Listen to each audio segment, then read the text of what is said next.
Universe நேயர்களுக்கு எனது அன்பான வணக்கத்தை தெரிவித்துக் கொள்கிறேன் தோழர்களே. ஜனநாயகன் எப்படி இருக்கு அப்படின்னு பாருங்க. உண்மையை சொல்ல போனா முதல் நாள் முதல் காட்சி அப்படின்னு நான் பார்க்கிற படம்ங்கிறது இதுதான் நினைக்கிறேன்.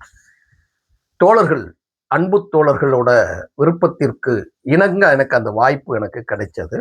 பார்த்தேன், பிரமாதப்படுத்தி இருக்கிறாங்க. ரொம்ப நல்லா இருக்குது. ஒரு மசாலா படம் பார்க்கக்கூடிய ஆள்களுக்கு இது வந்து ஒரு ஃபுல் மீல்ஸ் பிரியாணின்னு வச்சுக்கோங்களேன். அந்த அளவுக்கு ஒரு படத்தை எடுத்து தன்னோட ரசிகர்களுக்கு கொடுத்திருக்கிறார் விஜய். அதில் அரசியல், தேசபக்தி, பெண் குழந்தைகள் நலன், பெண்கள் பாதுகாப்பு அப்படிங்கிறத ஒரு மிக்ஸ் பண்ணி ஒரு கதையை உருவாக்கி இருக்கிறாங்க. நல்லா இருக்கா? சூப்பரா இருக்கு, பார்க்கலாம். அது அடிதடியா இருக்கு, பார்க்கலாம். ஆனால் ஒன்னே ஒன்று ரெஸ்ட்ரிக்ஷன்.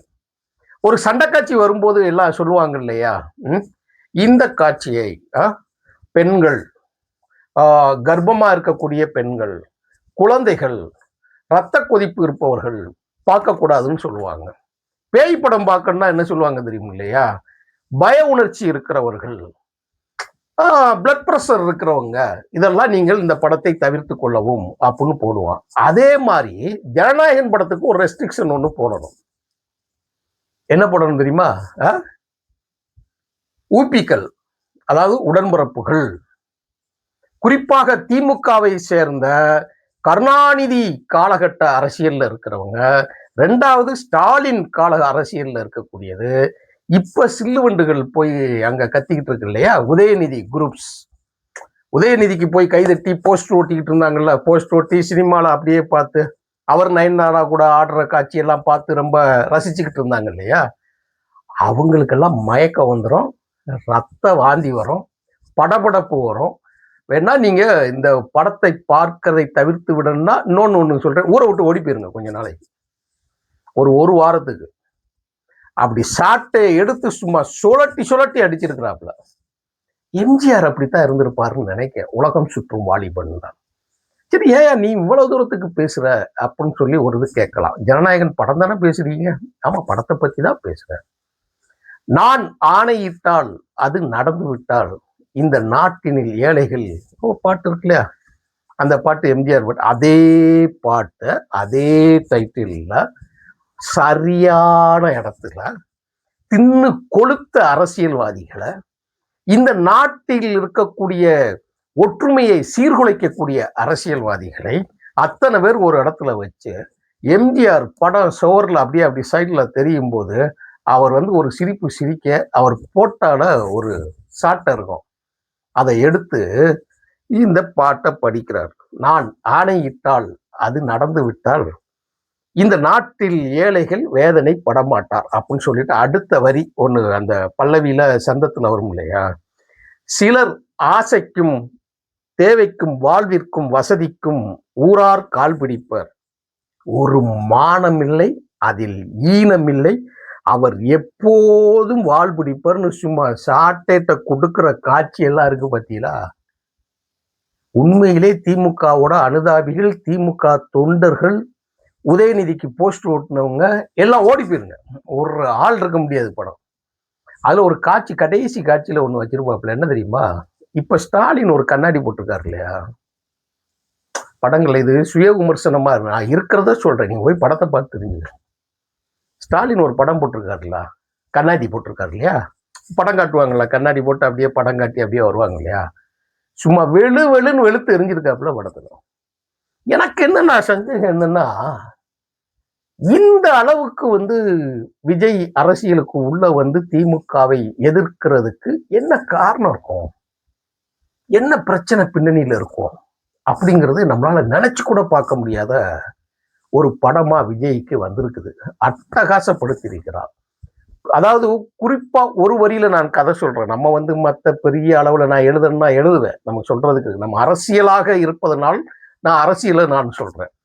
பக்காவா ஸ்கெட்ச் போட்டு, பக்காவா கதை அமைத்து, அதை அப்படியே அரசியலோடு இணைத்து, அவர்கள் நினைக்கக்கூடிய அரசியலோடு இணைத்து சும்மா அப்படி நெருப்பு அள்ளி கையில கொடுத்துருக்குறாங்க. போடுங்கடா, கொண்டாடுங்கடா, போங்கடா, போய் பிரச்சாரத்தை பண்ணுங்கடான்னு சொல்லி. இது தமிழ்நாட்டிற்கு நல்லதா, இந்திய அரசியலுக்கு நல்லதா அப்படின்ட்டு நமக்கு விருப்பம் இல்லை. நான் மீண்டும் சொல்லுகிறேன், நீ என்ன ஆயுதத்தை கையில் எடுத்தாயோ அதே ஆயுதத்தை தான் மற்றவர்களும் எடுப்பார்கள் நினைச்சுக்கணும்.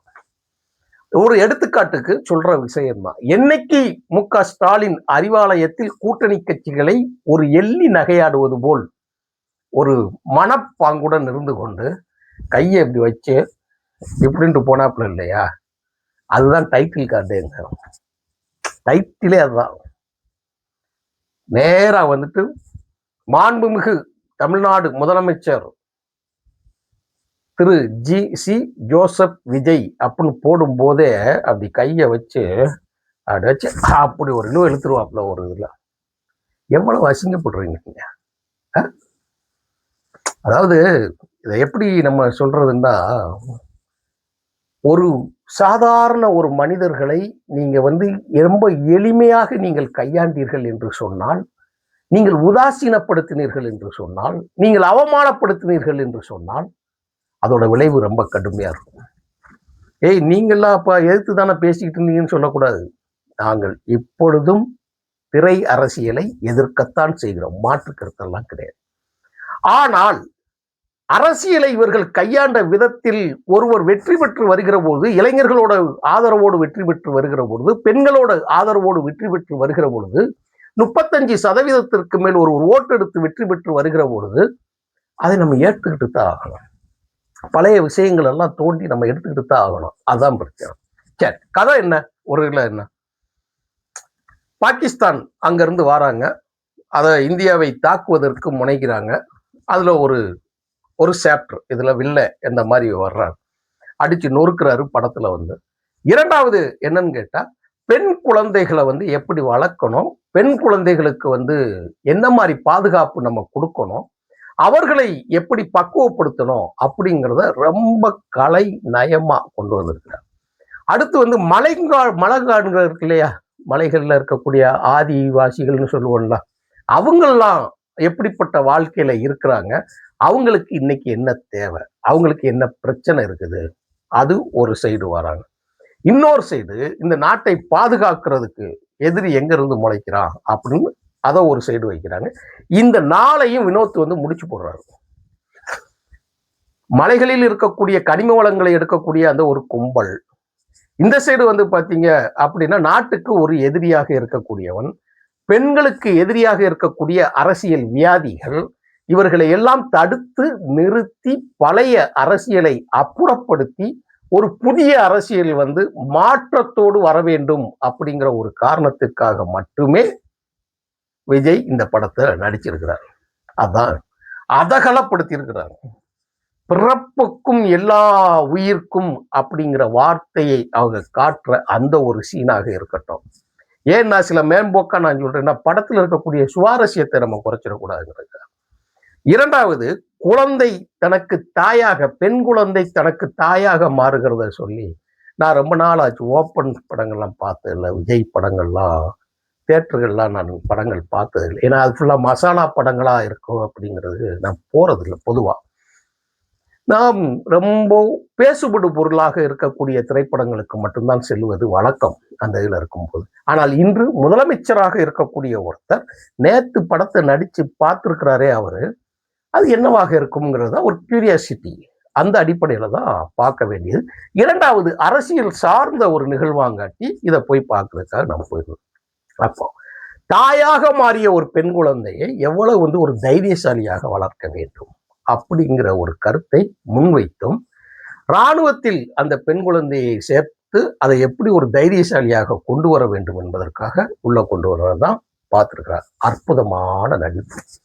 அந்த பெண் குழந்தையா வரக்கூடிய மமிதா பைஜு, அந்த சின்ன சின்ன கேரக்டர்களுக்கு கூட பெரிய பெரிய நடிகர்கள் உள்ள வந்திருக்கிறாங்க. அப்படியே உள்ள பார்த்தீங்கன்னா ஒரு சீன்லலாம் அப்படியே காட்டுவாசி சாமிகள். இது இப்போ எல்லா படங்கள்லையும் இந்த காந்தாரா படத்துக்கு பிறகு அது ரொம்ப ஃபேமஸ் ஆகி போச்சு. ஒரு மந்திரவாதி பாட்டி மாதிரி அப்படியே நமக்கு இருக்கக்கூடிய அந்த நாடோடி தெய்வங்கள் இருப்பாங்கல்ல, அந்த மாதிரி குலதெய்வங்கள், நாடோடி தெய்வங்கள், மாடசாமி, முனியசாமி, மாரியாத்தா, காளியாத்தா, ராக்காச்சி அப்படிங்கிற மாதிரி தெய்வங்கள்லாம் இருக்கிற மாதிரி காட்டுறத அதை ஒரு ஆக்ரோஷமா ஆட விட்டு காந்தாராக்கு பிறகு அது எல்லா படங்கள்லயும் வருது. இப்ப சமீபங்கள்ல இருக்கு. அது மாதிரி ஒரு சீன்ல வந்து என்னடா சாமியெல்லாம் ஆடுறத பாக்கீங்களா, இந்தா வந்துட்டான் பாடுறா எங்க தளபதி அப்படின்னு சொல்லிட்டு அங்க வந்து வெளியில வந்து முதலமைச்சர், இன்றைய முதலமைச்சர் விஜய் வழியில வந்து அடிச்சு பந்த. ஆனா இப்ப நான் இன்னொன்னு சொல்றேன், ரத்த வாந்தி இருக்கிறதுன்னு சொல்றோம் இல்லையா, நீங்க ரைட்டா அசந்தீங்கன்னா உங்களை தலைமுடியை பிடிச்சி தேட்டருக்குள்ள விட்டு உங்களை ஒரு குத்து குத்தி அனுப்புற அளவுக்கு சண்டை காட்சி. ஏ சர்டிபிகேட் கொடுத்தது சால பொருத்தம். குழந்தைகள்லாம் பார்க்க முடியாது.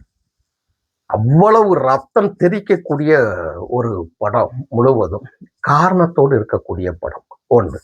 இரண்டாவது இன்னும் முக்கியமான விஷயம் என்னன்னு பாத்தீங்கன்னா, கரூர் சம்பவம் அந்த மேட்டர் இருக்கு இல்லையா, கரூரில் ஒரு பேசுபடும் பொருள் இருக்குல்ல, நம்மளே பேசியிருக்கிறோம்.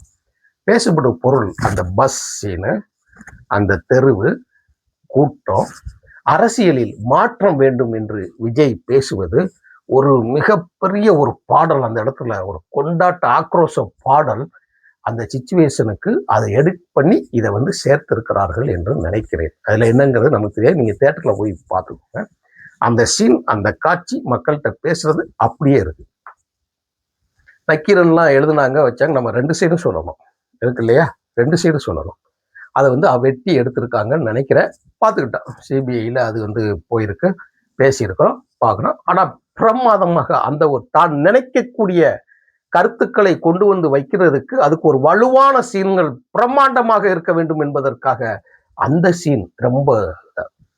திருப்பி அவங்க வந்து அந்த கொடி சின்னத்தை காட்டுறாங்க இல்லையா, அந்த கொடி சின்னம் வர்ற போது 2 யானைகளுக்கு நடுவுல விஜய் உள்ள இருந்து வெளியில வர்றது மாதிரி ஒரு காட்சி. அது ஒரு அட்டகாசமான, அதாவது மனதில் பதிய வைக்கக்கூடியது. எம்ஜிஆர் எப்படி திமுகவின் சின்னத்தை, உதயசூரியன் சின்னத்தையும், எம்ஜிஆர் எப்படி அண்ணா அவர்கள், பேரறிஞர் அண்ணா அவர்களை கொண்டு போய் கடைக்கோடி மக்களிடம் கொண்டு போய் சேர்ப்பதற்கு என்ன யுக்தியை கடைபிடித்தாரோ, அதே போல் விஜய் தனக்கு இருக்கக்கூடிய இந்த புகழினும் தனக்கு இருக்கக்கூடிய இந்த திரை வெளிச்சத்தை பயன்படுத்தி தான் நினைக்கக்கூடிய ஒரு கட்சியின் சின்னத்தையும் கொடியையும் கொண்டு போய் சேர்த்துட்டாப்ல. அதுல லட்சிய கொள்கை இருக்கும் இல்லையா, அந்த வார்த்தையும் கொண்டு போய் சேர்க்கிறாப்ல. அடுத்து பெண் குழந்தைகள் கையாளக்கூடிய விதம், அதை வந்து அவர் டீச் பண்ண அந்த ஒரு விதம் இருக்குல்ல, அது சூப்பர். ஏன்னா அது படத்துக்கு வந்து தேவையானது, இன்றைய அரசியலுக்கு கண்டிப்பாக தேவையானது. அதை ஒரு டீச் பண்ற மாதிரி அட்டகாசமா எடுத்துக்கிறாப்புல. அது கடைக்கோடி மக்கள் வரைக்கும் போய் சேரும். அந்த கிளிப்பிங்ஸ் வந்து வாட்ஸ்அப்ல கோடிக்கணக்கான மக்களுக்கும் போய் சேரும் என்பதில் வேற மாற்று கருத்து கிடையாது. அது மாதிரி ஒரு அட்டகாசமான ஒரு சீன்களா வச்சிருக்கிறாங்க. அடுத்து ரொம்ப முக்கியமான ஒரு இது என்னன்னு கேட்டீங்க அப்படின்னு கேட்டா, அவங்க கட்சியோட புஷியானந்து வராரு. ஜாதி மதம் எல்லாம் சேர்த்து இருக்குதுன்னா கிளைமாக்ஸ்ல சொல்றாங்க, மதச்சண்டை ஜாதி சண்டையெல்லாம் பிரிவினை செஞ்சு அரசியலை வந்து நாசமாக்கி இன்னைக்கு இப்படி வச்சிருக்கிறாங்க, அதெல்லாம் மாத்தணும்னா நம்ம இருக்கணுங்கிற. எப்படி இருக்கணும்? இந்திய அரசியல் சட்டத்தின்படி இந்திய ஒன்றியத்துக்கு உட்பட்டதுதான் தமிழ்நாடு. நம்ம சினிமா பார்த்துட்டு வெளியில வர்றதெல்லாம் நாடு கிடையாது. இந்த ஒரு பைத்தியக்கார, ஒரு லூஸ் பைத்தியக்கார பைய ஒருத்தன் பேசிக்கிட்டு அலைவான், தமிழ் தமிழ் தேசியம் தமிழ்நாட்டை, எங்களை விட வாடா நீ, மானங்கட்ட பையெல்லாம் பேசிக்கிட்டு இருப்பான், சீமான மாதிரி இதுகள்லாம். அவன்கிட்ட போய் தனி தமிழ்நாடுன்னு ஒரு வார்த்தையை சொல்லுங்க, போர்வை பத்திக்கிட்டு ஓடி போயிடுவான். ஏனால் சட்டத்திட்டத்துக்கு உட்பட்டுத்தான், இந்திய அரசியல் சட்டத்துக்கு உட்பட்டுத்தான் நீங்கள் வந்து செயல்பட முடியும் இந்த ஒன்றியத்துல வந்து. அதே மாதிரி அவர் தேசிய கொடியை பிடிச்சி அப்படி கடைசி காட்சியில நிற்கக்கூடிய அந்த விதம், அது வந்து கொடியேற்றுறது மாதிரி காட்சி இருக்கு. ரெண்டாவது கள்ளச்சாராயத்தை பத்தி ஒரு சீனை வச்சிருக்கிறாங்க. என்னடா இவ்வளவு தூரம் இப்படி பிட்டு பிட்டா நியூஸ் வருதுன்னு நினைக்காதீங்க. வினோத் அழகா கொண்டு வந்து அதை போய் ஜாயின் பண்ணி அதை முடிச்சு, தூத்துக்குடி ஸ்டெர்லைட் சம்பவத்துக்கு துப்பாக்கி சூடு நடக்கும்ல, அந்த பனியன் போட்ட அப்படியே ஸ்னிப்பர் செல்ல அடிப்பாங்க இல்லையா, அந்த காட்சியும் வச்சிருக்கிறாங்க. அதில் தான் அதிமுக அவுட் ஆனது. இப்போ கள்ளச்சாராயத்துல ஒரு 13 பேர் இறந்து 15 லட்சம் பணம் கொடுத்து திமுக கவர்மெண்ட் இருந்தே, அதையும் நினைவுபடுத்தி போதைப் பொருள் ஒழிப்புக்கும் கொண்டு வந்திருக்கிறாங்க. இந்த படத்தை பொறுத்த வரைக்கும் விஜய் ரசிகர்களுக்கும் இன்றைக்கு தேவையான ஒரு காலகட்டத்திற்குமான, விஜய் பெயரும் புகழும் நிலைத்து நிற்பதற்குமான தன்னுடைய அந்த இமேஜ் குறையாத வகையில் முழு விருப்பத்தோடு, முழு அவரின் சம்மதத்தோடு, அதே நேரத்தில் ரசிகர்கள் எந்த இடத்திலையும் பின்வாங்காமல், முகம் கோணாமல் ஒரு ஃபுல் மீல்ஸ் கொடுத்திருக்கிறாங்க. அதுக்காக விஜய்க்கு ஒரு பாராட்டு சொல்லலாம். ஆனால் இந்த வில்லை எல்லாம் முஸ்லீமா இருப்பாங்கிறத வந்து மாற்றணும். பாகிஸ்தான் தான் நமக்கு எதிரிங்கிறது மாதிரி இருக்கு இல்லையா? அப்ப பாகிஸ்தான்னா அதுல தாடி வச்சவன் முஸ்லீம்ங்கிறது ஈஸியா வந்துடும் அப்படிங்கிறதையும் நம்ம மாற்றணும். உண்மையிலே சைனாக்காரே நமக்கு எதிரியாக இருக்கக்கூடியவன், அதையும் நீங்க சேர்க்கணும். நீங்க அப்படின்னா தான் இதை வந்து வாழ்த்த முடியுமே தவிர நீங்கள் மதத்தின் அடிப்படையில் கூறு போடக்கூடாது. நீங்க கருத்து சொல்ற ஒரு விஷயம், அதே நேரத்தில் நீங்க பேசுகிற விஷயத்துல இருக்கு இல்லையா, முஸ்லிம்ஸை வில்லனா காட்டக்கூடிய அந்த போக்கை நீங்கள் நிறுத்த வேண்டும். அது ரொம்ப முக்கியமானது. ஏன்னால் நீங்கள் சொல்லுகிற அரசியலுக்கு இது மாற்றமானது. அது ரொம்ப முக்கியமானது. சரி, இப்போ இதன் மூலமாக என்ன கிடைத்திருக்கிறது, என்ன உறுதி கிடைத்திருக்கிறது என்று சொன்னால், இந்த படத்தை ஒரு முறை பார்த்துட்டாங்கன்னா திமுக காரெல்லாம் காதை பொத்திக்கோங்க.